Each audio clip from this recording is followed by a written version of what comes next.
গভীর রাতে এটিএম লুট, পুলিশের ধাওয়ায় গাড়ি ফেলে জঙ্গলে চম্পট দিল দুষ্কৃতীরা। শুক্রবার গভীর রাতে ঘটনাটি ঘটে জলপাইগুড়ি জেলার ময়নাগুড়ির বৌলবাড়িতে।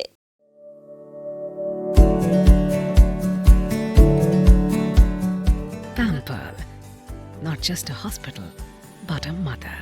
নিউ লাইফ ফার্টিলিটি সেন্টার আধুনিক চিকিৎসা ও বিশেষজ্ঞদের সহায়তায় আপনার স্বপ্ন পূরণ করতে প্রস্তুত। নতুন জীবনের স্বপ্ন সত্যি করতে আজই যোগাযোগ করুন। নতুন জীবনের সূচনা এখানেই।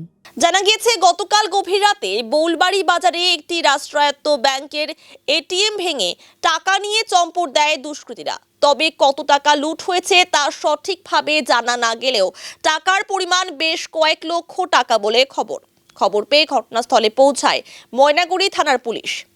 পুলিশের কন্ট্রোল রুম থেকে বিভিন্ন থানাকে অ্যালার্ট করা হয়। সেই খবর পেয়ে দুষ্কৃতীদের খুঁজতে বেরিয়ে পড়ে গজলডোবা ফাঁড়ির পুলিশ। সেই সময় একটি 4 চাকার যাত্রীবাহী গাড়িতে করে বৈকুণ্ঠপুর জঙ্গল ঘেঁষা রাস্তা দিয়ে যাওয়ার সময় পুলিশের নজরে পড়ে যায় দুষ্কৃতীরা। এরপর পুলিশকে দেখতে পেয়ে দুষ্কৃতীরা গাড়ি ফেলে জঙ্গলে লুকিয়ে পড়ে। গাড়িটি উদ্ধার হলেও দুষ্কৃতীদের গ্রেফতার করা সম্ভব হয়নি।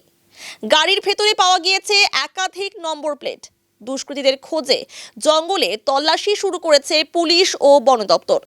আজকে সকালে বাজারে আসলাম, বাজার করতে এসে দেখি যে বোলবাড়ি বাজারে মাঝখানে যে এটিএমগুলো আছে সেই এটিএমে দুঃসাহসিক ডাকাতি হয়। এটিএম কেটে সম্পূর্ণ টাকা পয়সা নিয়ে যায়। হ্যাঁ, তো রাত্রেবেলা যে এরকম একটা দুঃসাহসিক ঘটনা ঘটছে সেখানে প্রশাসনের ভূমিকাটা কী? এখানে তো প্রশাসনিক কিছু রাত্রে প্রশাসনের পাহারা দেওয়া দরকার।